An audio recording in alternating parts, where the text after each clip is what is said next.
Alright, it's been a couple weeks since I last read this, but that won't really change much, I hope. Chapter 3. Schedule not final, subject to change.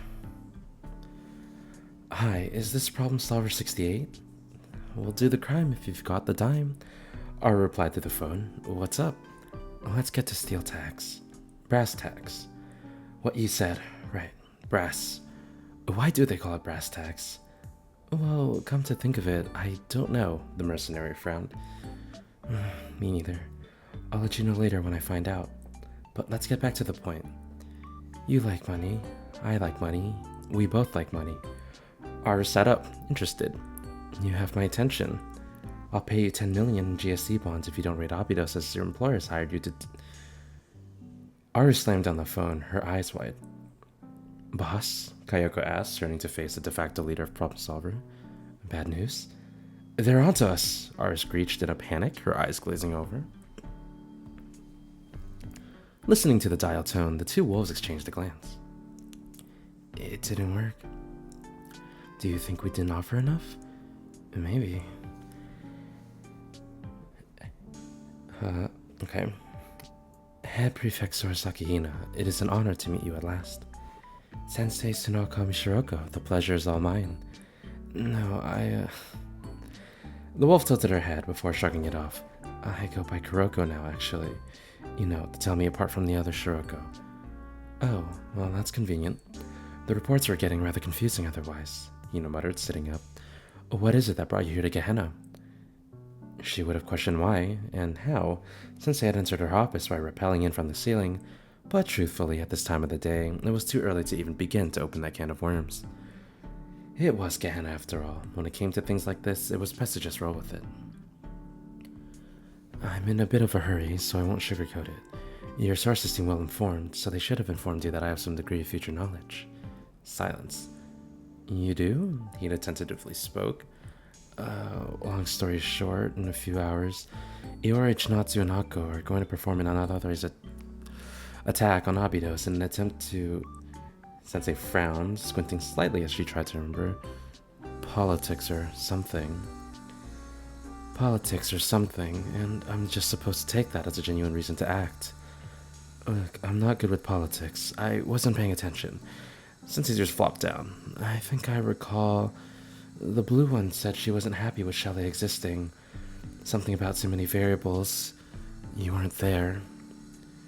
No, I actually believe you completely. They would do that. Just like that. Sensei. Silently, the white-haired head prefect pointed at her own face. Kuroko could see now her incredibly bloodshot eyes and massive dark bags beneath them. Hina huffed. I'll go head down to Abydos and call them off. Head down to Abydos? Aren't they? She silently pulled open a nearby curtain, revealing a large cargo helicopter with the prefect team logo taking off, flying into the skies within the direction of the desert. Sensei's jaws slowly fell open as Hina took a long swig from her mug of black coffee. Wordlessly, she silently passed it over to Sensei after a few more incredulous moments. Here. Sensei nodded, taking the mug up herself and taking a large gulp. That's normally the moment when you would offer someone a different cup of coffee and not just your own. I don't envy your position, honestly. Gehenna itself would probably explode if I took a day off. And that's no joke. Hina sighed, leaned back on the train carriage's seat. I thought they were in a helicopter. I've been operating on less than 3 hours of sleep. All this, caffeine, lots of it. Sounds rough. I'm still not used to how much stuff I need to do myself. Kuroko responded something back slightly. It turns out being sensei means doing a ton of paperwork and stuff. It's a lot harder when I barely know what the tax declaration is. Really? It sounds like a good idea on paper, sending someone back in time in order to prevent a big disaster. What they don't tell you is it ends up with someone who only knows how to fix bikes and rob banks, having to do all this paperwork stuff. You know? Yes, I feel this is far too much for me to deal with. Such is the duty of the head prefect. Gehenna do be like that. It do be like that indeed. The train clattered along the rails a bit longer. While the reports did note you resembling and sharing the same name as Zena Kami Shiroko, I would have never imagined it went as far as you being her from an alternate timeline. Hina wrapped her arms tighter around Sensei's waist, squinting against the desert sun flying sand. The wolf nodded, pedaling across the half-buried road. You're awfully accepting of that fact.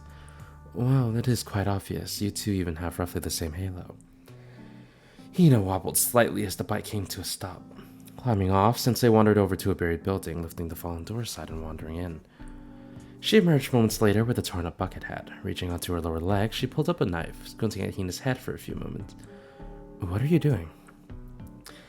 One moment. Kuroko stabbed several holes in the top of the hat, shaking out the last few bits of sand before placing on the head prefect's head, carefully treading it over her horns.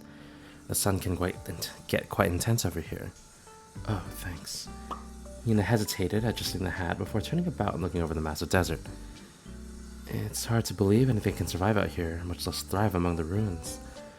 Even I'm not entirely sure why Kaiser wants this place so badly. That is a question I may be able to answer for you. There is one note I have. The scenes are really fast-paced. It's really reminiscent of a technique I used to use in writing, where there's these sections that you really there's two possible reasons, and they might both apply, they might not apply. You both have these large stretches of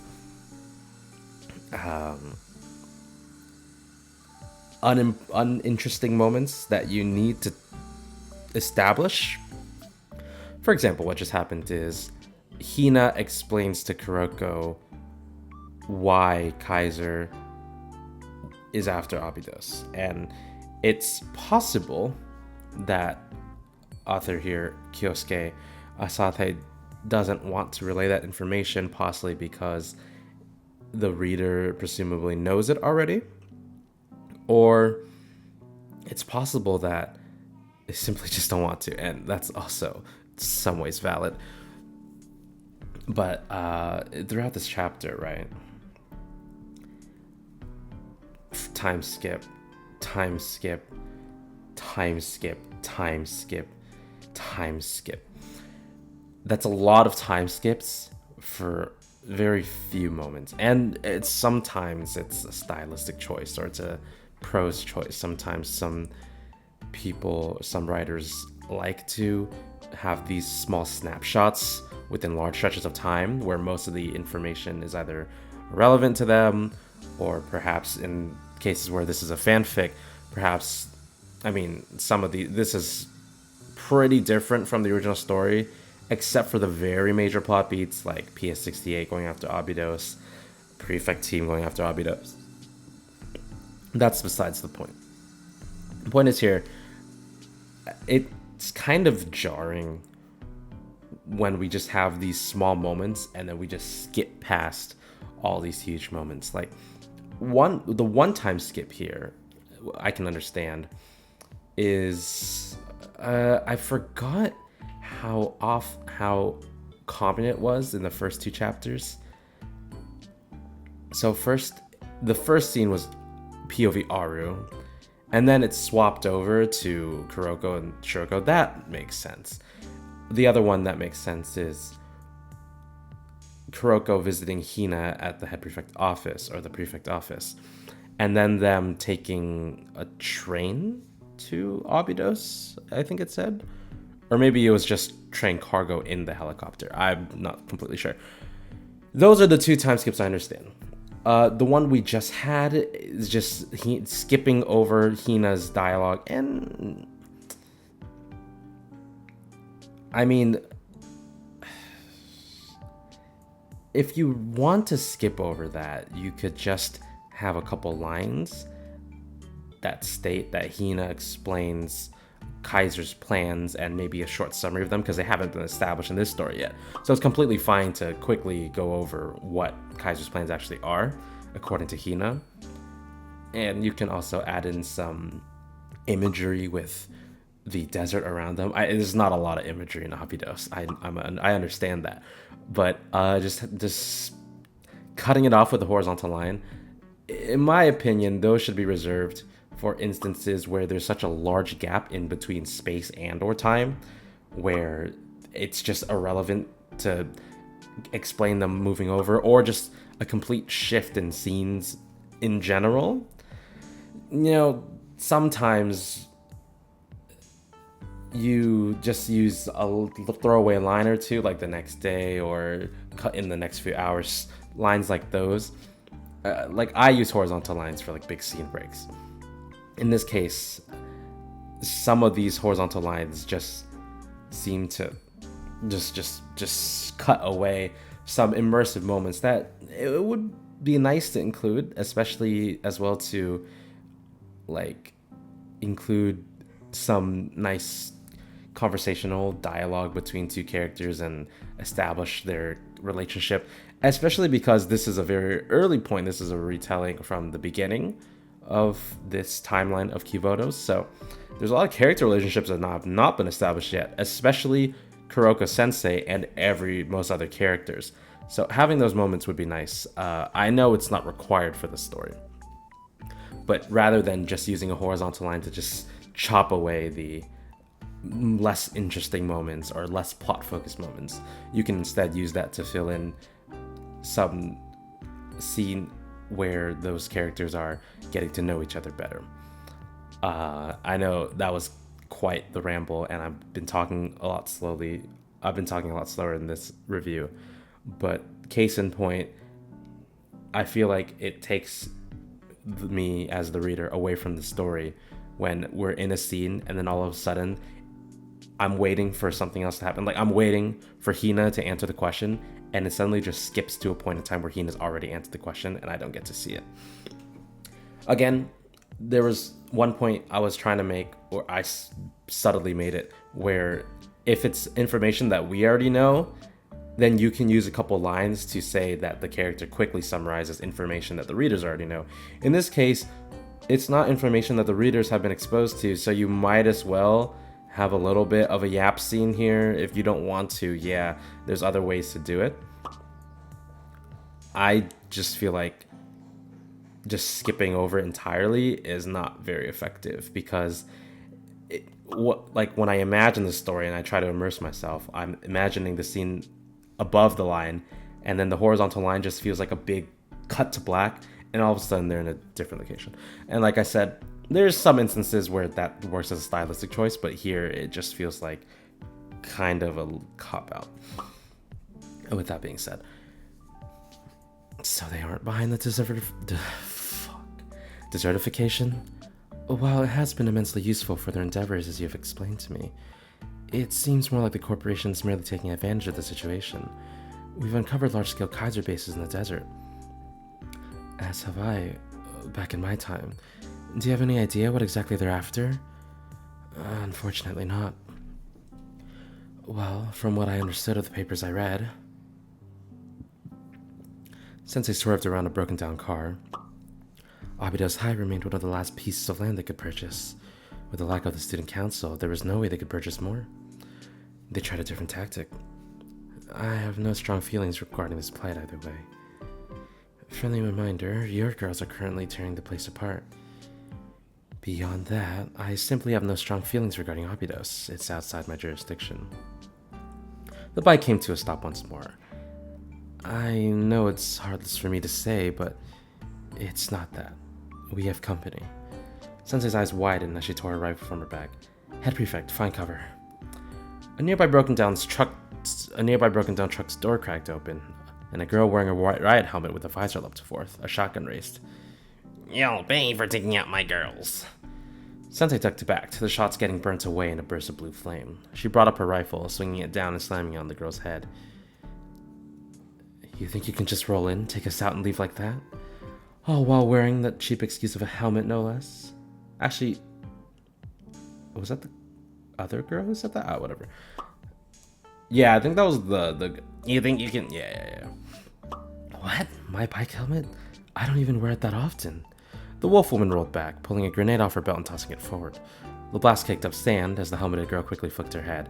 Clicking down her visor, she reloaded her shotgun. A blue flash burst from the sand, snarling, rifle raised. The bullets bounced off the attacker's helmet as she closed the distance, spinning up her shotgun. I really don't have time for this.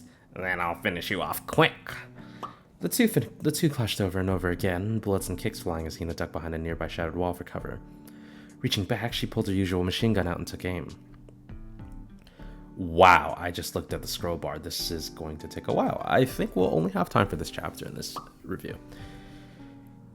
The helmeted girl growled as she tumbled back from a particularly forceful ram from the black assault rifle's butt, landing against a large half-buried covered cooler box. Wait a minute. Sensei paused, narrowing her eyes slightly. I know you. I have nothing to say to you, the girl spat. My employer wants you dead. Rabu from the Helmet Gang. I'm not changing her voice. I'm so sorry. Silence. Wait, how do you know my name? Rabu's eyes went wide under her visor. Kamikaze Rabu, right? Sensei crouched down, looking over the girl. She wore a Kaiser PMC flak vest over a presumably stolen Trinity uniform, a black jacket covering her shoulders. Answer the question. How do you... Back then, I only caught your name. That's it. Back when? We've never met before. I'm sorry, I'm so sorry. Rabu looked increasingly confused by Sensei's words, quickly glancing to the side where her shotgun had fallen. A black boot stomped down on the weapon. Her eyes went up. And up. Sorosaki Hina stood, her eyes gleaming dangerously. Why did I pull up my control center? I know I heard your name before, but where? Sensei frowned. It's on the tip of my tongue. Sensei, her body armor, Hina pointed out. It's branded as Kaiser PMC. Wait, Sensei? So they're already performing operations? Her eyes widened as she dug out the should've chest, tapping rapidly on it. No, the front lines... The Helmet Gang officer shifted nervously. Since when were you Sensei? We attacked you a week ago. When did you get so tall all of a sudden? That dress and suit. Come on, Kuroko and Shiroko don't look that similar. It's like, I get the joke, but they don't look that similar. There's no way you confuse the two. If you're gonna confuse those two, what are two characters? I mean, Hiyori and Yume, but Yume's not exactly here. I guess... No, because there's such a... You got so much taller for her. Yeah, and her color scheme got darker too. Explain that. Anyway. Will you just shut up for a moment? Kuroko snapped, raising her rifle in preparation to slam the button to her once more, only to be stopped by Hina's gloved hand wrapping around it. Sensei, we should bring her into custody for questioning for the moment. I'm gonna be a prisoner.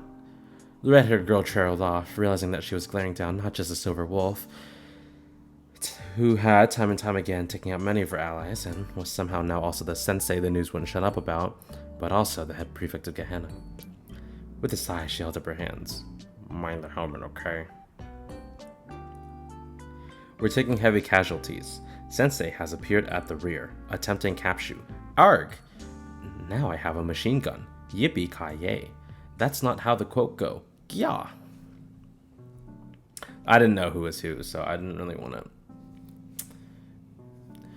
Agro frowned, studying the map from within one of the many Gehenna armored cars laying siege to the school building. They had landed from north of the main academy building while the south was pressing an attack. When the time was right, she would push in along with her reinforcement forces from the north to fully surround the building while the defending force was holding the rear. However, the rear force was getting decimated rapidly by the FTF, as they so called themselves. If this kept up, they would soon be able to emerge from the south end of the building and circle around to attack the north. Our best option right now is to deploy additional reinforcements to the south. The west side of the building is blocked by debris according to the drone images, so we can deploy sparse forces there while having the main bulk of these secondary reinforcement squads enter from the east. In the meantime, we can press up from the front and... That won't work, Chinatsu leaned in. We should infiltrate the building itself while they're engaged and capture it. Doing so will serve as good leverage to capture our main goal here. You heard the reports. Sensei's appeared at the rear and is fighting on the front lines, Yori exclaimed. Ako's right. We should bolster the rear guard and move to capture her as soon as possible. Given the large number of reinforcements these plans require, I think that the best option for now would be trying your hand at taking the main building after all. Hoshino mused, rubbing her chin. If you got the numerical advantage, you should attempt both infiltration and head-on assault in order to better divide their attention. Why is Hoshino part of their... Oh, it's one of those, okay. Exactly, Chinatsu nodded. Doing so would be the fastest way to Sensei, which, as you've expressed fire, was our main goal of the operation. Of course, it's just my humble opinion. Think it over for a bit. I'm no tactician, after all. Hoshino finished, tossing a tear gas grenade down, slamming the hatch atop the vehicle shut. So this, Amelia. You don't need the horizontal line break. Those scenes are like 10 seconds apart. This is one of the main things I was talking about. Like, I guess it's personal bias, but the horizontal line for me signifies like a larger scene break. And so I guess in some ways you could call it POV switch, but the scene started with Akko. So, and it was like a multi POV anyway. It was like no focused POV. So, I personally would not add the horizontal line. In fact, just taking it out wouldn't really change nothing except cut out the maybe 10 seconds of idle time, which you don't need a horizontal line for 5 seconds. The side door of the vehicle practically fell open, with Akko stumbling out and raising her sidearm, taking aim through her tears. You... The pink cat merely spread out her arms, stepping down hard on the sand below her. The sand surrounding them began to shake, a dust storm swelling. Through the swirling sand in her blurred vision, Akko could begin to spot over half dozen glowing red lights from the air. A high-pitched whine sounding from behind the girl as she stepped forward. And then the screams started. One by one, the vehicles around her started exploding, their operators getting thrown free from the blast. Blue streaks of light screamed through the air, impacting the armor and covering them in flames. What is that? It's flying. Too fast. They're moving too fast for us to get a beat. Gwark. They have reinforcements too? Is that the Fox of Calamity? Sensei, I will not be denied. A particularly violent explosion. Can see you're busy, and we'll be coming back later. Akko was thrown to the sand by a powerful force behind her, scrambling for her gun amidst the tears, sand and smoke that filled the air. The silhouette form steps forward slowly, reaching onto her back. I was joking, of course. Even if you did attempt to capture the building, you had been merely entering our waiting jaws. Hoshino raised her shotgun, emerging from the haze. What is this? Akko somehow choked out, shakily gripping her weapon. We were going to go easy on you. However, the moment you chose to attack the building, an unusual gimmeling light from a different direction, a different voice speaking forward, you committed an unforgivable sin. Sensei, you were at the back of... A greenish blue light, the click of a handgun, the chill of the barrel pressed up against the side of her head. Get off of our turf, now. A new, unfamiliar voice snarled right into Akko's ear. When she spun to try firing on the attacker, there was nobody there. Hey, are you listening to me? Don't you try running from us, but you told them to get off your turf. What else was that supposed to mean? Sensei's voice reared through the haze once more. Surrender, but you told them to leave, so that's what they're doing. Shaking, Akko's hand went to her radio. Another horizontal line. How's it closing? Hoshino wiped sweat from her head, watching what remained of the prefect's team's forces pull away. You gotta tell me what that button did sometime. I have a feeling I'm gonna be using it more often. Those 50 quadrupods or whatever. In due time, it was only functioning at 50% efficiency. Once complete, Sensei frowned, nobody will take Abydos. Nobody. Got a few more problems to worry about than Abydos in a couple months, but I do appreciate your due diligence to make sure that you don't fail. So has been proven, Hina muttered, gripping an iced coffee, but never taking her eyes off Hoshino. Thankfully, I feel like Hina would not be an iced coffee type of girl. I feel like she's a hot coffee maniac. I don't know. I just have that feeling. Thankfully, we managed to arrive before they could deploy the heavy mechanized forces. Shoko let out a sigh, wrapping another bandage over her side. They really can't tell the difference between us. What a bother. I really don't understand how. The gag is going a little too far now. In any case, I'll see to it the prefect team doesn't return to this area without authorization. The white-haired girl continued somewhat offhandedly, her eyes studying Hoshino slowly from top to bottom, the irises growing wider by the second, and her wings slowly beginning to flap behind her back with increasing speed. Hoshino's eyes flicked over to Hina lazily.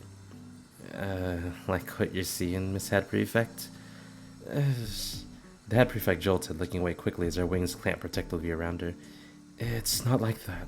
That's not what I'm thinking at all. I think all of us could use a break after all this anyway. How about we treat you to some ramen for lunch? It's Abidos' specialty. I would be honored to.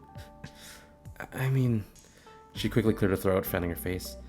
Yes, that sounds quite good at the moment, but I must return to Gehenna as soon as possible. The longer I'm away, the higher chance events like this may up transpiring elsewhere. Gehenna do be like that. Youngins these days, so hard working.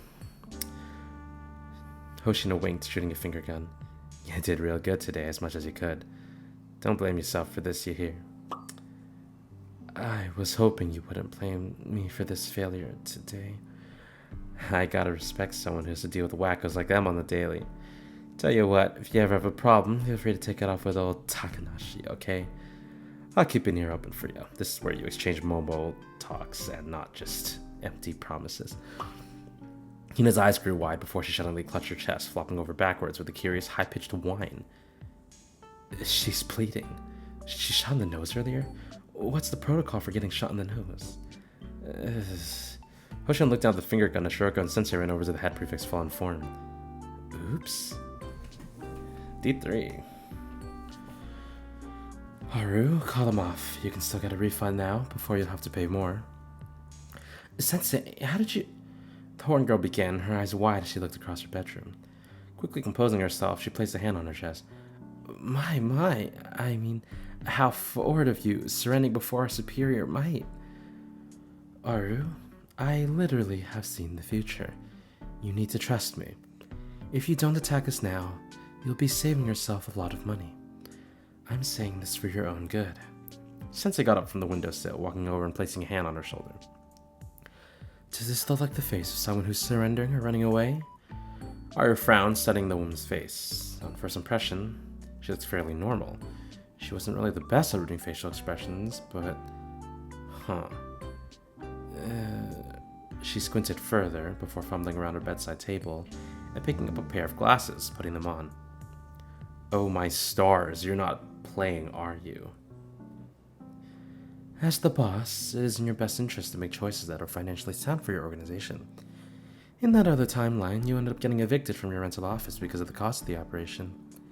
You didn't even accomplish your goal. Kuroko explained clearly, her deadpan expression not changing.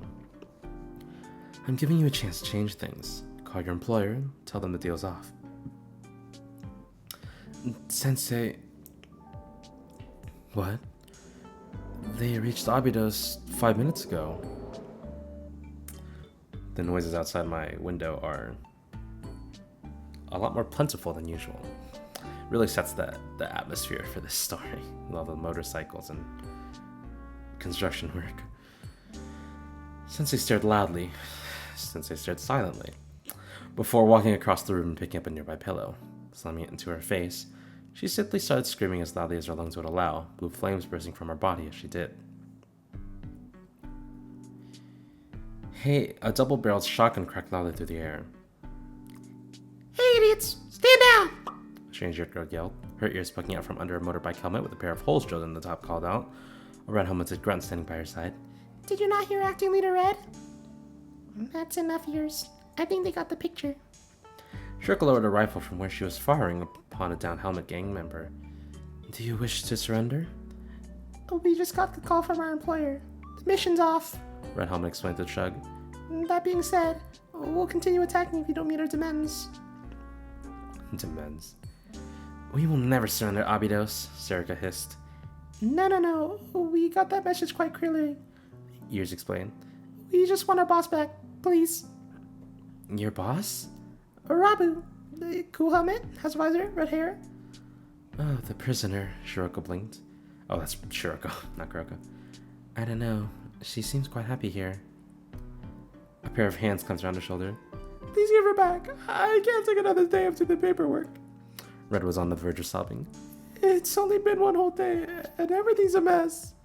I forgot Rabu was playable. I don't know if she's playable in Global yet. I think she is, I just don't have her. Or maybe it's after, I don't know, whatever. The eared girl standing by the... What does the eared girl mean? All characters have ears. You mean like animal eared girl? The eared girl standing by the red helmeted girl's side slowly stepped forward, giving her sobbing superior a pat on the back. Jeez, what's all that noise? Rabu emerged, holding a cloth and noticeably shinier helmet, dressed in comfy-looking pajamas. Captain! Red squealed. You see the voice is accurate, because... yeah. Oh, you guys, The red-haired girl looked side to side. I'm still totally captured. They most likely won't give me up for at least, She leaned over to Kuroko. We said to 6 days, right? We'll provide you a chance for 6... We'll provide you a place for 6 days. No chance for 7? We'll start charging you rent. Rabu pulled on her helmet in a huff. They ain't surrendering me for 6 days. But everything is fine, and they're saying they'll release me when it's time. Now I feel terrible for leaving guys out. Wait, I want to stay there too. A helmeted girl piped up. I haven't had anywhere to stay for weeks. Hey, me too. I'm still waiting for the loan for the new place to go through. Ears hummed. I could do with somewhere to stay for 6 days. It's not like I'd last much longer on the streets. Guys, stay focused. We came here to rescue our boss. Just because she's getting a roof over her head, running water, pursuing food, helping clean supplies, and a bed doesn't mean she'll have the effect of art. Red paused. Wait, actually. 50,000 yen for 2 nights each. First meal's free. You sleep in the gym on any mats we find, Kuroko explained. Wait, that's not Kuroko. You will need to aid with maintenance, meal prep, cleanup, and if any of our supplies are stolen, we will seek costly reimbursement. Also, you're not allowed to attack us or kick you all out into the desert. Boss, I should have never misled you. You're actually finding a place for all of us this time. Sure she was. Red eyes sparkled under her helmet. They actually did take me prisoner. Rabu began to speak. Hey, where do we sign up? I'll go let Tamamo know as soon as possible. I happen to be good at cooking. What kind of ingredients do you have?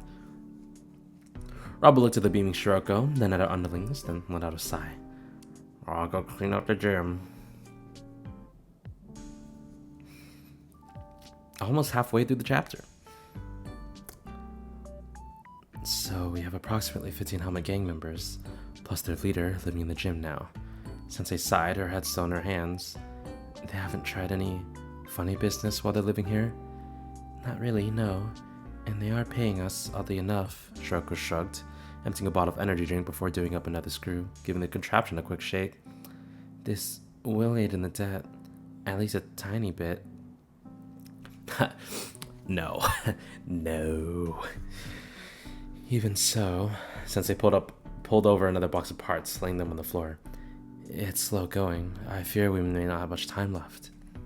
Kuroko cracked open another bottle of energy drink, holding it out. Here, want another? No, I'm good. Sensei slowly trailed off, slowly turning to notice the small pile of plastic bottles sitting next to the two of them. Hold on. How many drinks do we bring in?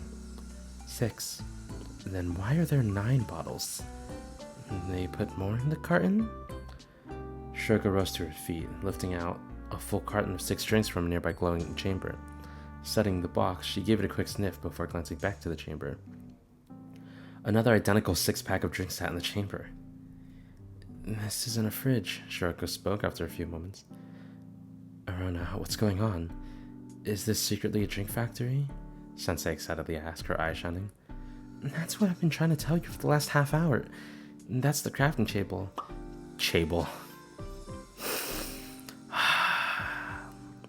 That's the crafting chamber. It takes in keystones and other related relics and uses them to reconstruct... Sensei? It was too late. The larger wolf had already placed an entire completed version of the contraption on the floor into the chamber, tapping on several buttons on a nearby control console. A few moments passed, and she peered inside. A half-completed version of the machine sat next to it. We've been wasting our evenings for nothing, Kuroko slowly spoke, her bloodshot eyes widening. D2.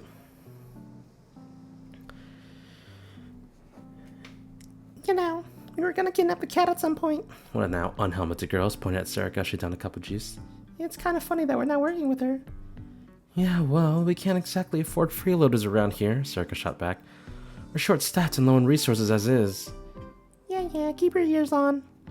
The door of the gym swung open, the eared helmet gang member entering with a large pile of boxes wrapped over her back. I'm still wondering, what kind of ears? I returned from a supply run. Boss and temp boss. There were ammunition and food supplies in unmarked crates at the location as specified. It's good that Sensei has connections for such supplies, but I keep changing Zerika's voice. I don't know what to give her. The cat girl walked over as the girl huffed at the box onto the floor with the huff. I feel like I should be concerned where she's getting all this stuff from. She didn't tell you. I guess it was some supplies from GSC myself.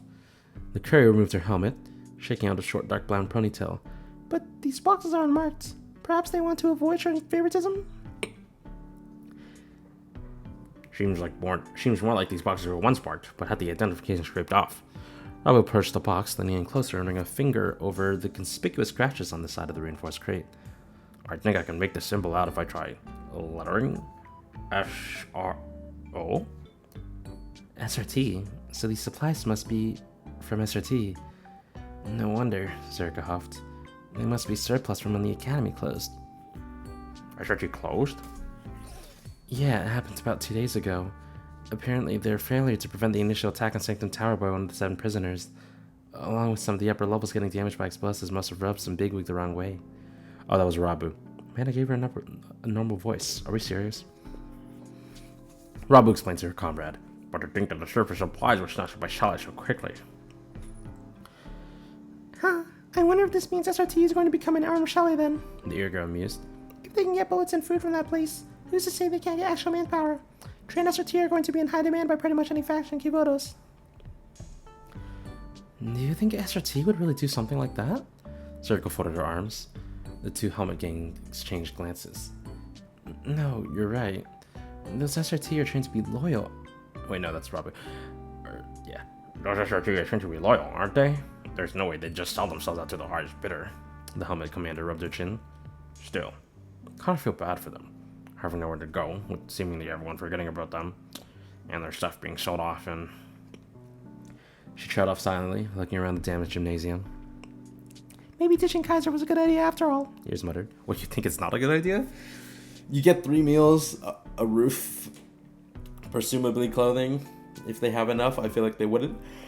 I feel like they wouldn't have enough food either. I don't know where the supplies are coming from. But we will just overlook that for now. But is whether ditching Kaiser is a good idea in question? I feel like it shouldn't be. It was just another job, kid. It's not a place to question this kind of thing. Zerika's ears twitched slightly. Eyes. Most of you guys have nowhere else to go, right? What do you mean by that? Look, it's just not a ton of us happen to slip through the cracks, okay? For there to be an average, there has to be a ton of people below the average. Rabu just stood widely around. That's us. We're the students who dropped out, went forgotten. She hesitated. But that totally doesn't mean we're the same or anything, got it? It's a totally different deal with us. Our job is to go in, shoot stuff up, and leave. Anything else is... If we all had somewhere to go back to, we wouldn't have jumped at the chance for shelter here, though. Yes, shut your pie hole. Rabu looked away, clanking her visor down as her cheeks flushed. It doesn't change anything. It's just another job. Just another job. The ears on the top of the girl's head flopped down. Rabbit bunny ears? Dog ears? Can I have an answer, please? Right. Sure, boss. Man, now I just feel like the bad guy here. Hold the line. They're bringing up tanks. How do they have such heavy equipment on the front lines already? Sensei could only watch in horror as the glowing cloud of dust on the horizon.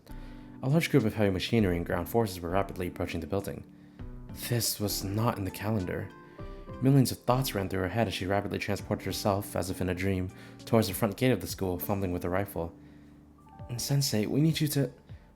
What is she doing? Why were they here so soon? A direct attack on the building itself? Has something fundamentally changed in the timeline? Yeah. You know, those students that you are sheltering, those are not originally part of the other timeline. Gunfire, warped steel, crackling flames around her. A vision that she hoped would never become reality, her worst fears. Her grip shook as she raised her weapon, attempting to take aim. Have the scales tipped in their favor? And they're closing in on the front. Prepare the defensive line. Why is Sensei just standing there? Had she squandered that advantage? Was there truly nothing that... A gunshot rang out. Hammer gang, hold them off, Rabu called out. raising her shotgun skyward as a squad of helmeted grunts sprinted out from the shed. Lowering her visor, she followed them forward. "What's going on?" one of the armored Kaiser PMCs questioned, before promptly having her face used as an impromptu springboard by one of the sudden reinforcements. The blaze of automatic gunfire seemed to awaken Sensei from her haze, and she jolted, stumbling back as bullets pinked off her suit. Right. Abidos, press the advantage." Stepping forward, light warped around her body as blue flames wrapped over her form. A single thought shot to the front of her mind. "I need to get to their leader." Air rippled around her before the blue flames consumed her entirely. Darkness burst around her, swallowing her. She stood over the hatch of an armored vehicle, a grenade in her hand. Instinctively, she yanked the hatch open, hurled the explosive within, and slammed it shut. As she leapt away, she plummeted once more into that strange darkness. A loud thud and slow plume of smoke followed. "Their leader is down. They'll pull out sooner than later." All around the amassed forces, bullets and explosions erupted forth. There was nowhere out of her reach as she fought tooth and nail. One of the robotic PMCs attempted to swing down a baton on her head, but as soon as it brought down its arm, it swung through nothing as a void that had suddenly opened up in the air. The butt of an assault rifle slamming through its head was the next thing it processed. When the haze of combat faded, Sensei realized she had a hand gripped around the front of her younger self's shirt. "What?" "The combat's over," Hoshino's voice sounded from behind this overhead woman. "They're in full retreat now." Sensei slowly lowered the smaller wolf to the ground lightly before looking down at her hands. "Already? How did you do it? You were teleporting all over the place," Zerka exclaimed. "Could you have done that the entire time?" Kuroko blinked before focusing her attention on the school gates, picturing herself being transported there. In a flash of blue light, there she was, a mini circular portal closing in her wake as she tumbled out. She quickly patted herself down, glancing back at the now gaping Hoshino and Shiroko standing where she previously was. Slowly, she held up her hand, visualizing once more. A small portal opened up by Shiroko's side and before her hand. Reaching inside, she flicked the smaller wolf's cheek experimentally. "This is new." She drew back her hand as the smaller wolf let out a whine. "I guess I can do this now. More importantly, what were you doing earlier? You just froze up." She did, didn't she? Only now, with the world having returned to stillness, the smoke of battle only just beginning to drift away on the winds. Only now she could feel her heart racing. Cold sweat dripping down her face. And how close she was to losing it all. It sounded all very noble, didn't it? Romantic even, some might say. Someone who had once believed it might have been better if she had vanished completely, now having so many people counting on her. But why her? I guess that one assault was enough to trigger some awakening in her that this shit around her is serious. I thought she was aware of that since the beginning, but I guess she was naive enough to believe that all she had to do was just just speed run, prevent, or whatever, or with hindsight knowledge, she could just bulldoze her way through. Butterfly effect is a bitch. You ever watch Steins Gate? Attractor field convergence. Sensei, what are you doing in my mailbox? Or by my mailbox? Oh, it's nothing. There's nothing in there anyway. Hoshino narrowed her eyes. Of course there's nothing in there. She made sure to collect all of it in the morning anyway. There's no need to trouble our underclassmen with the problems after all. Sure? What? I guess Sensei says all of the lines? I don't know. Wait, what? Whatever. Sure, Sensei straightened up before letting out a nervous laugh. Carry on, or rather, try doing something different to what you might normally do, please. What was that line a response to? What is she saying sure to? That's what I'm confused about. Sensei, you mark tomorrow as a particularly significant date. Shiroko entered the makeshift chalet office set up in the Albedo's campus. The scale should be mostly ready, but nothing but dead air, floating dust, and silence met her eyes. A window hastily thrown open, a note on the desk. Shiroko, protect everyone. For the longest time, the smaller wolf stared at the note, slowly raising up before herself and studying the handwriting. I can't be this hard to work with. She summoned slightly, trying to find the rest of the FTF. The bicycle uselessly dug up sand, digging itself deeper into the desert. Kuroko let out a sigh, climbing off the rusted frame and removing her helmet. The battered paper map she brought with her fluttered in the wind. Everything was calling her to draw her tablet. But if she did so, she'd have to face Arona. What would she even say to her? How could she face anyone after the choice she had made? How could she face anyone on the eve of her demise? Tossing the damaged bike aside, she had merely pilfered it from one of the ruins. She began her trek on foot. A strong wind blew around her as she walked, each step causing the machine guns and bazookas strapped around her body to clink and shift. A lone silhouette, disappearing into the wastes. A ground that wasn't her own, a softer patch of ground below. Life. Kuroko leapt back, swinging up a rifle. The body lying on the sand slowly turned to face her, before silently looking back skyward once more. Whoever this wasn't dressed for the occasion. A bulky white jacket, torn leggings, a damaged black hoodie that seemed a few sizes too small, messy brown hair that matched her eyes, a simple black face mask over her face. She was half buried by the sand, as was her weapon, a scratched and worn rocket launcher. The wolf girl lowered her weapon, the way the girl lay there unblinking, staring up at the skies. She wasn't going to be a threat.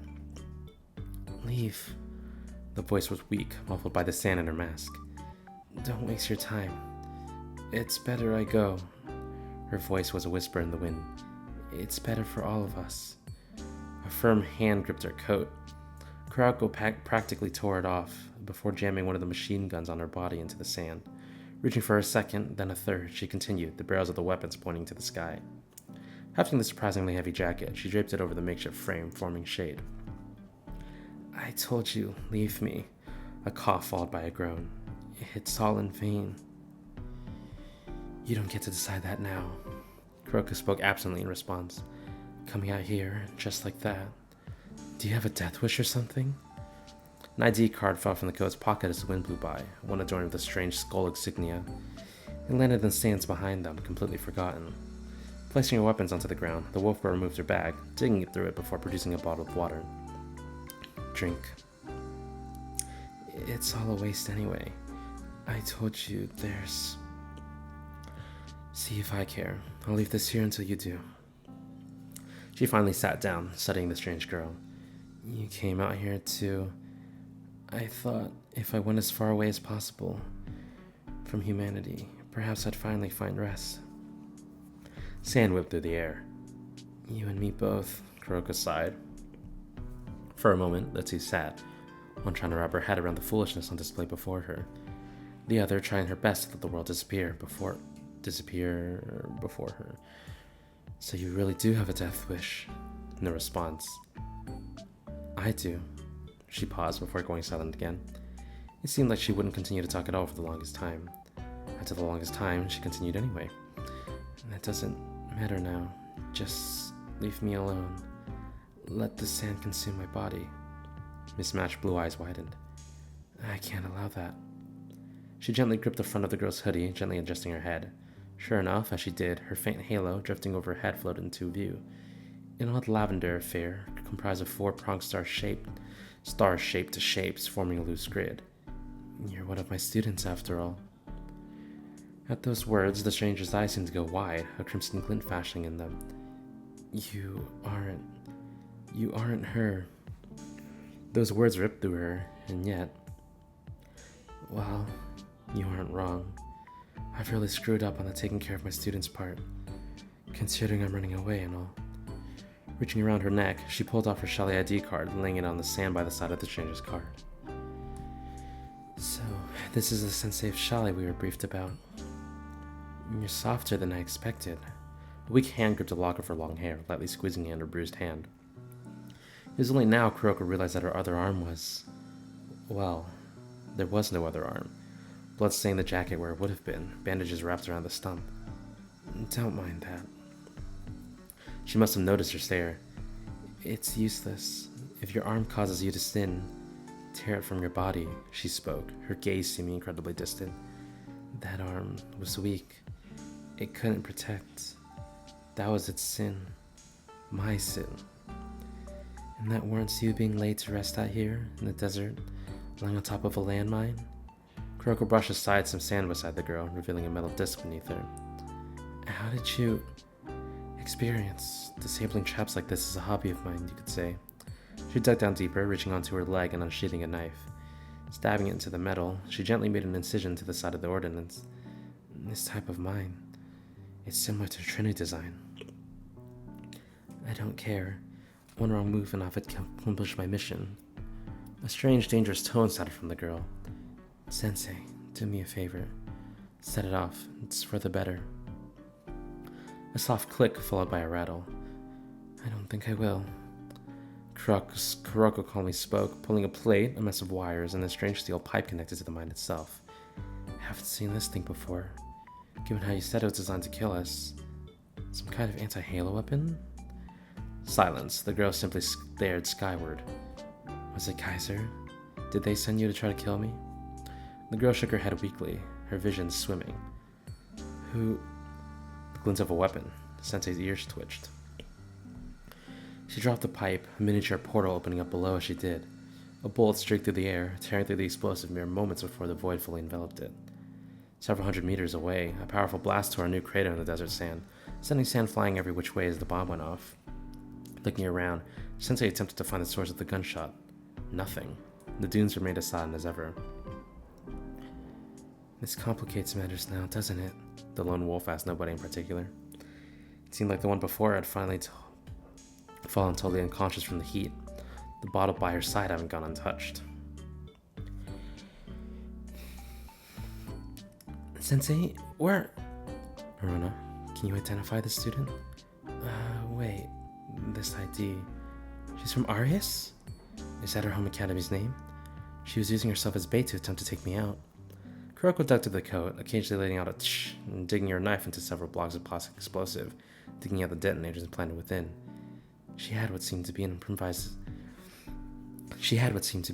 anti-halo lead mine, I think.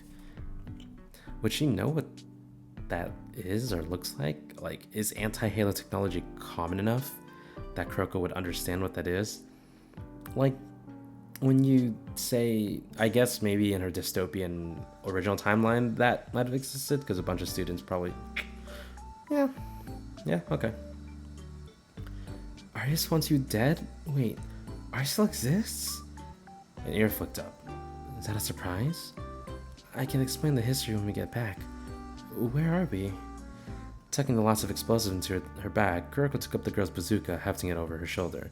She had made sure to remove any weapons the girl could use to harm herself from her body. Glancing out over the horizon, Kuroko watched the sun dipping further down. A cold wind blew by. The evening had come. She had effectively wasted the whole day by the unconscious girl's side, monitoring her pulse and condition, debating if she should call for help.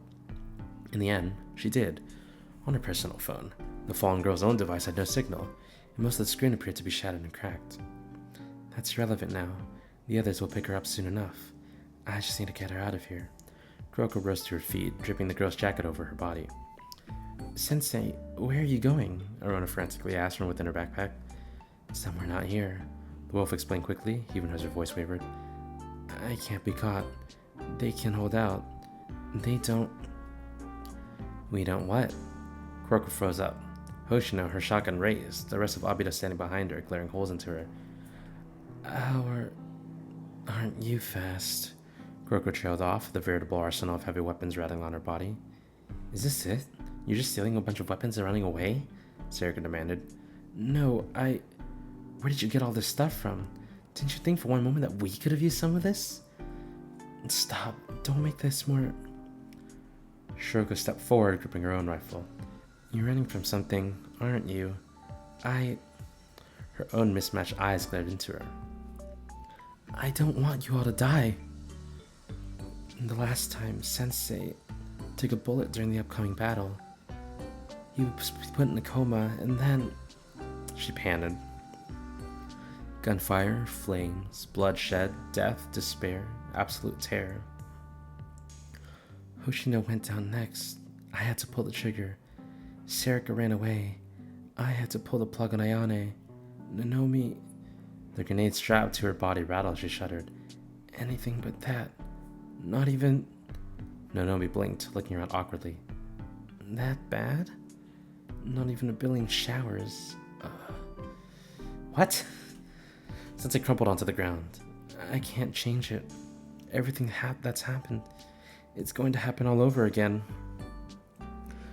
Okay, breathe, Shiroko stopped herself. Shiroko, breathe. It's all for nothing. The future is predetermined. I struggled in vain. Is this why you froze up like that when Kaiser reached your doorstep? Leone's eyes widened. Because you thought you failed? I thought if we robbed the bank early, we'd be able to affect fate. I tried calling Problem Solver to get them to call off their attack, but... Calm down.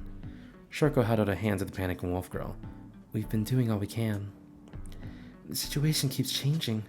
Every time we try to do something to avert fate. Kuroko choked down her tears, taking a shaky breath. We're still attacked. We still have to fend off the Kana Prefect team. Aside from the bank, all of the main beats of what led up to his death still... So you think running away will ensure we survive? Sarika snapped. The air froze into a chill. Sarika, calm down. That may be Sensei, but it's also Shiroko we're talking about. Pushing a step forward, regarding the body on the ground silently. This was that girl you mentioned, right? Sensei silently nodded. Missing an arm, broken leg. The pinkette ran a hand over her cheek. Somehow hydrated and still alive. The bottle, half empty, lay on the stand by the side of her body. Forcing the unconscious girl to drink safely was a task in and of itself, but Kuroko figured it out after a while. You know, you ran away this afternoon. Figured if you kept moving, you'd been long gone from this place. Heck of a lot further than this, in fact. Hoshino gazed out into the desert suddenly. But you stayed here and helped? I couldn't just let her die. And now, seems like this fool wanted to. Aren't exactly desert wandering threads. She tugged at the jacket laid over the girl's body. You could say it was her destiny to die out here, and it didn't interfere. And all these bandages, Ayane noted, leading in. She must be incredibly physically weak. Maybe that's why she was sleeping on the top of a landmine to try to kill me. The mood immediately dampened. I don't know why I even stopped to help her. I could have left her. There was no reason for me to... Doesn't change the fact that you didn't. Through some twist of fate, you stumbled on her. You helped her, regardless of the circumstance. She looked up at Nanomi, who was smiling brightly. Isn't that worth something, Sensei? Tears began to well up in the wolf girl's eyes. Even if there's no reason for you coming to our world, it doesn't change the fact you did. In that way, you've already changed your destiny. Kuroko looked over at Shiroko. The future we're heading for isn't set in stone, and I believe that it's thanks to your being here, dude. I don't know who's talking. Ayana crouched by the side of the wounded. Perhaps her fate was to disappear, one by one, as it was in your world. But the truth is, this isn't that world anymore. Not when you're here, by our side. Maybe we were wrong to try and predict the future. Enough has changed that doing so would only get in our way. We need to work with what we have here and now. Shiroko gripped her older self's arm. Kuroko's wide, tear-filled eyes looked into hers before she pulled her in for a hug, quivering and sobbing as she held the smaller wolf close. Shiroko blinked for a few moments before gently returning the hug. They really are like sisters, aren't they? Sometimes you got to talk to the realest person you know. Hoshino wiped a tear from her own eyes. She's grown so much. Shut up. Sensei muffled, her face buried in Shiroko's shoulder before releasing her from the hug. Alright, let's go home, everyone. We need to contact a hospital for this one. I need to figure out what Arius even is. Tomorrow is a fight of our lives, if what you said is correct. That too. Sensei wiped away the last of her tears before rising to her feet. I wasn't planning on leaving you guys high and dry. There was that one last plan that Shiroko and I had developed. You mean that? Shiroko tilted her head. It's time to let the cat out of the bag, huh? I was wondering when you get around to spilling the beans on what that thing did. Hoshino folded her arms. Alright, shoot. Sensei, I swear, if this is the robbing bank again... nothing of the sort. She hesitated before reaching to her coat and producing her tablet. Tapping on it, she brought up a large detailed diagram, several schematics around it. The last of Obvious leaned in, studying the plans. Even now, it seemed impossible. How could a single feather tilt the scales? But there remained a single factor that hadn't been accounted for. If the scales themselves were to be manipulated, perhaps the goal they sought would be perfectly within reach. In the end, it was not a question of the feather or the heart. It was all down to the scales themselves and the one controlling it. Remember the scales of Anubis. This is how we'll change that destiny.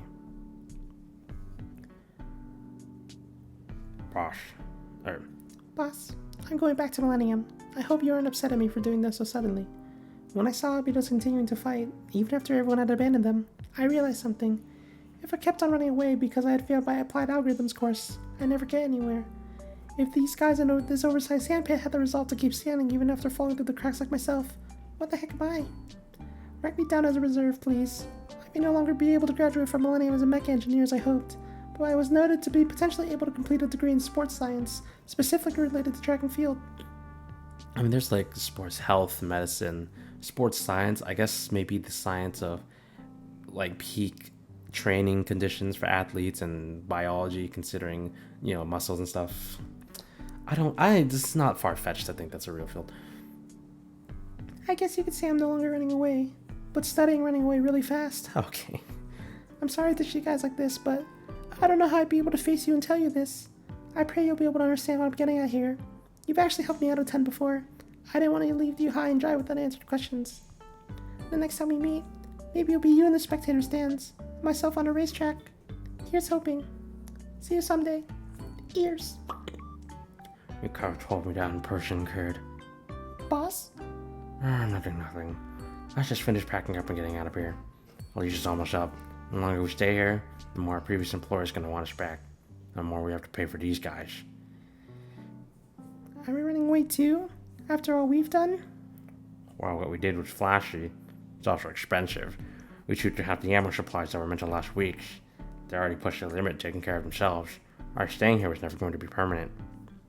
I understand. Funny how life works. I came in a prisoner, and here I am, giving them money. I guess you could say I was the one who got mugged back there. Hina has been incapacitated. Kasumi spoke ominously, spreading out the document. With this, we are free to do whatever we like for the next 24 hours at best. Nice going, boss, Mego grinned. I didn't do anything, but whatever. We strike a Hina now. To assert our dominance, we shall build a grand hot spring dead in the center of the central square. An icy wind blew over them. Why is it so cold all of a sudden? A dark presence filled their surroundings, an icy chill no hot spring would be able to warm spiking down their spines. On second thought, let's just go perform some maintenance on the existing one. Kasumi quickly spoke, crumpling up her plans and hastily shoving them into her pocket. Let's get out of here. On it, boss. Fuka let out a frustrated sigh, ready to snap completely. Thanks to a sudden incident involving several pounds of high explosive and, more importantly, a truck of ingredients, she had to prepare enough food for the Gehenna lunch rush, slowly using only the comparatively meager available ingredients found in the kitchen. On her own. This is it. This is how Gehenna dies, she snapped to herself, throwing up her arms. Unless I come up with something soon, there's going to be a riot that will make Red Winter look like a birthday party. The doors of the kitchen swung open, an icy breeze blowing in. Not now, Haruno, she instinctively snapped. I'm sorry? An unfamiliar voice spoke. I don't know who this Haruno fellow is, but I'm here to help out. Turning around, Fuka finally saw the stranger. She had aqua blue-green hair framing a bright smile. She wore a white uniform, an apron tied around the front, and a concerningly small Gehenna jacket draped over her shoulders. A golden halo flicked like a flame behind her head. I'm the new transfer chef who will be helping you out for today, the stranger bowed. I happen to know a thing or two about cooking for a ton of people with limited supplies too. That's not the problem. The problem is manpower. It's a good thing I'm here, right? I'll follow your lead. The girl opened her eyes as she pumped her fist, irises shining golden. Let's get to work. This is about one of the main things I have complaining about the horizontal line. It would have been kind of a nice scene. Not really relevant to the story, but if you're going to show this POV, you might as well include that scene, or else little tidbits of it instead of just skipping over it.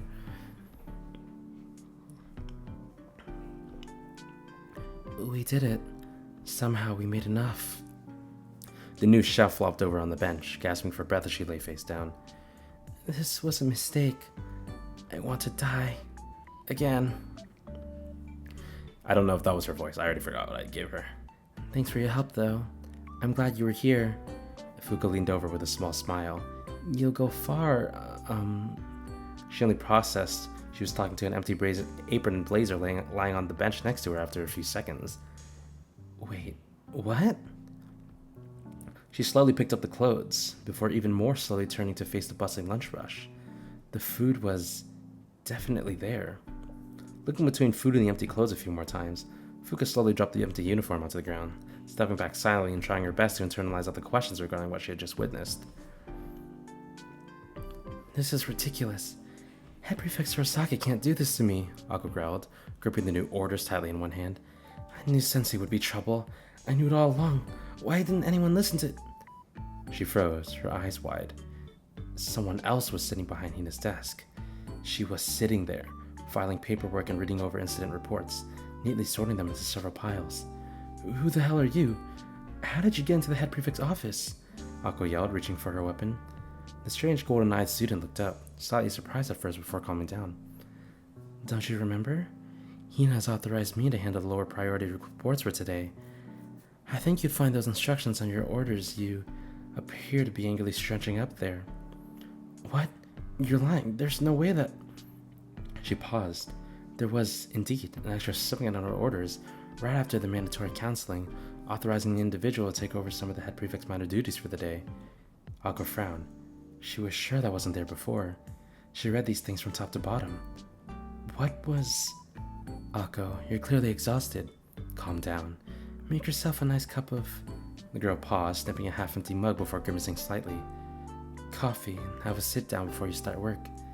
It's what Hina does, right? At the very least, why are you even sitting at the head prefect's desk? I'm not supposed to sit here? I'm new here, sorry. The girl bowed. Would you happen to know where I'm meant to go? There's a proper accounting desk down the hallway. Working at the head prefect's desk is simply not allowed. How could you... Ako only processed she was talking to an empty chair a few moments later. Rubbing her eyes, she looked all around the room. As far as she knew, nobody was ever there at all. Quickly, she drew out her orders once more. Nope. There was those orders once more, only now with a separate clause regarding she make herself a cup of coffee. I really do need to get more sleep. Ako slowly backed out of the office, closing the door behind her. Hina sat up in bed, panting. A dream? Of course it was a dream, the head prefect grunted. There's no way I would have ever allowed such an undignified display in front of another academy. Pushing aside the blanket, she realized she was still clad in her uniform, but decided to chalk that up to having been so exhausted that she collapsed somewhere while working. As she rose, sand fell free from her body. Odd. Should I vacuum? She headed over to a mirror to fix up her hair, and froze. Stuck upon her horns, a shredded bucket hat, a note attached by a clothespin to the front. Hina shakily removed the hat, staring at the note. We got you back home as discreetly as we could. As far as everyone knows, you're still hard at work. Thank you for all your help today.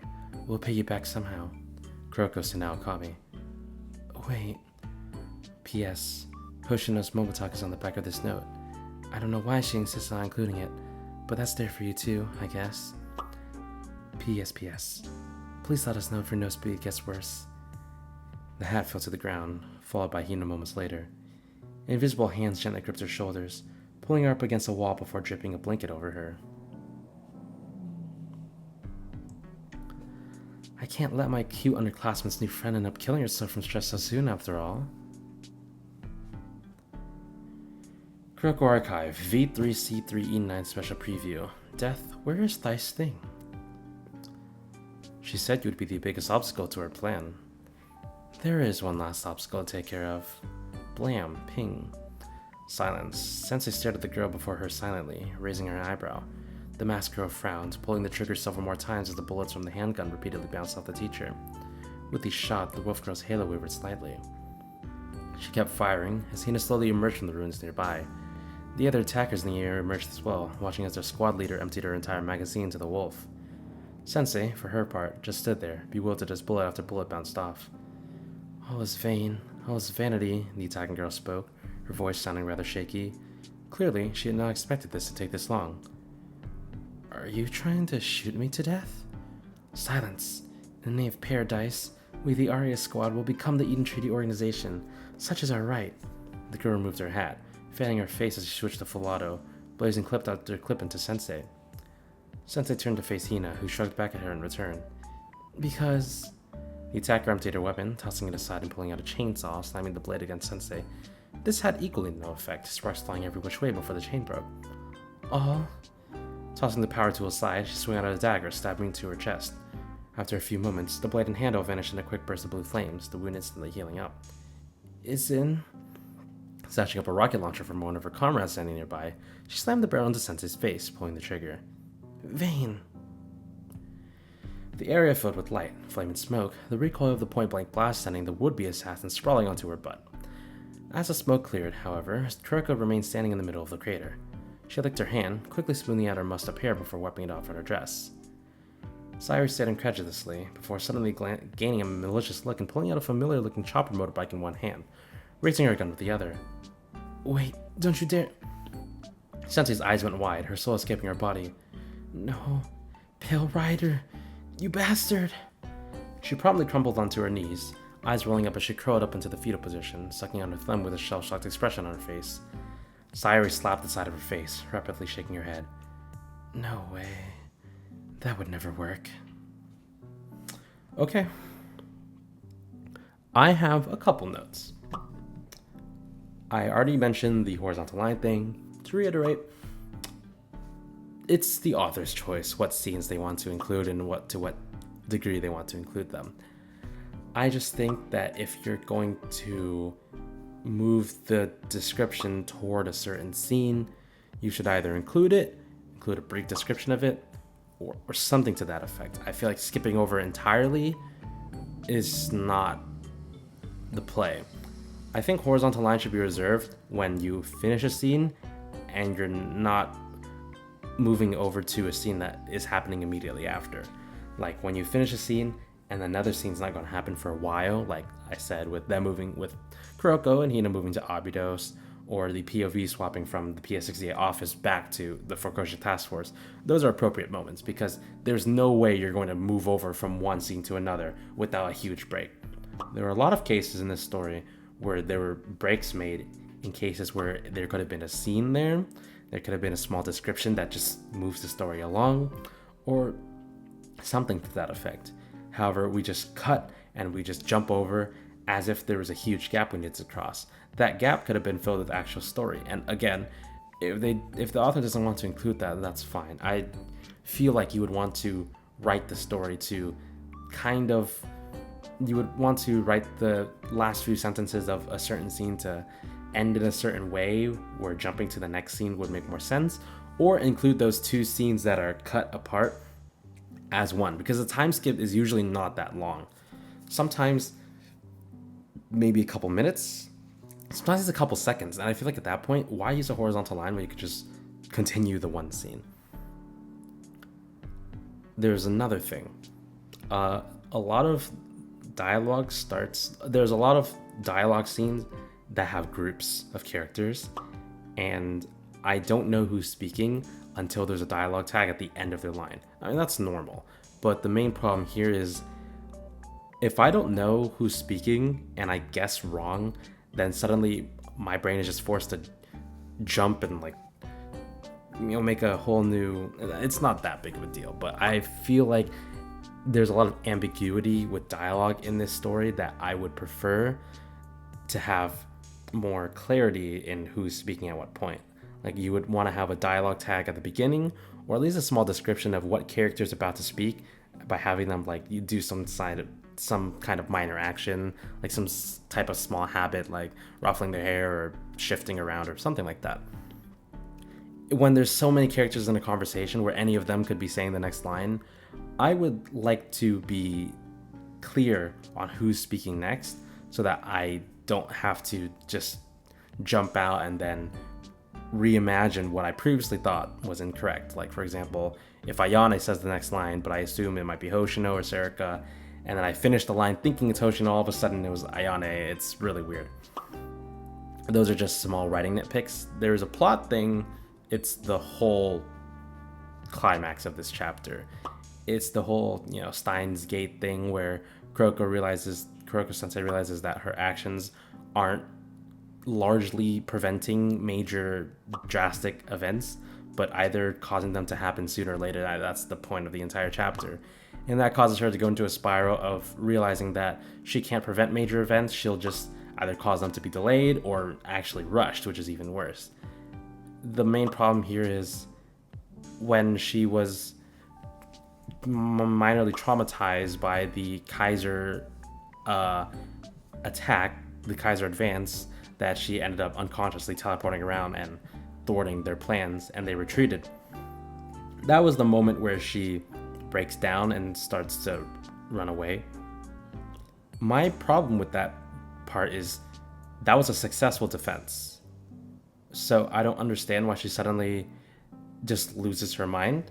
If something went wrong, for example, I know Steins Gate is a little bit of a aside, but, and this will also be spoilers if you've never watched Steins Gate. In Steins Gate, the main character, the protagonist, Okabe Rintaro, he breaks down when he is vividly aware and sees before him that there's a bunch of horrid events going on. I'm trying not to include spoilers. He, at first, is majorly confident that he can rewrite history.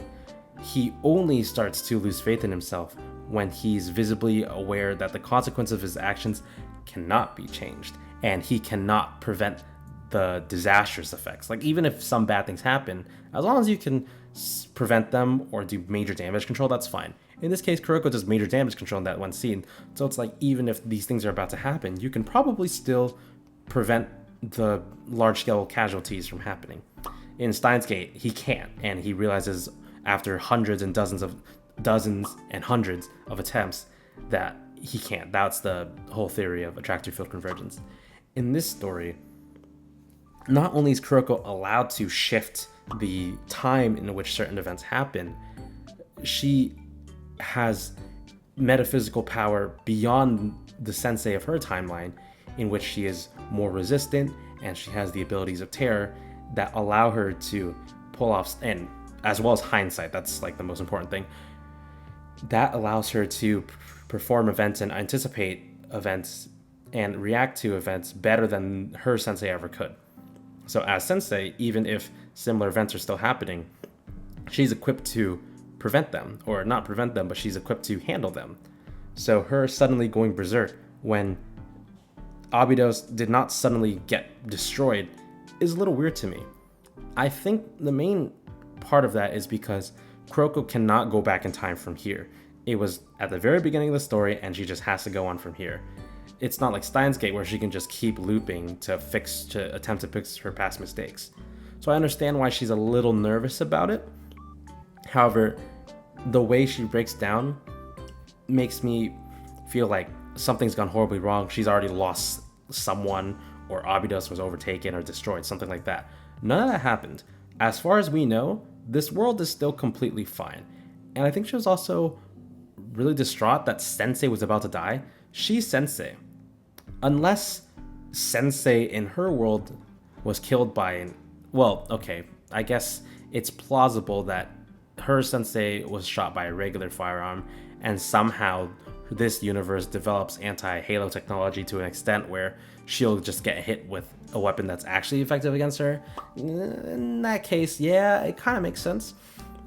But still, again, she's not the same person as her sensei, so she can respond to events in a different manner. So I feel like it doesn't make a lot of sense for her to fall into despair to this extent. And one major excuse we have for her is that she's still deep down just that high school girl who doesn't really understand everything, and so it's natural for her to feel those extreme emotions. So all things considered, I have a couple of nitpicks about that chapter and the way it was written and stuff like that. Overall, I am still mostly following along. There's no major plot holes that make me like completely jump out of the story, but there's a couple of inconsistencies in my eyes that make it a little less hard to fully immerse myself in. But overall, It's fine. There's nothing crazy, and with that being said, once I find a free moment, chapter 4 will be on its way after I get through a bunch of part 2s for a bunch of other reads. So thank you for being here. I know this was really long. I had a couple of rather long tangents. This chapter itself was very, very long, and so it took quite a while. I think it's like over an hour and some minutes in this recording already. If this is the longest review so far, blame the author. I mean, I don't think anything will be longer than Repent Part 3, but we'll have to see. Thank you, and until next time.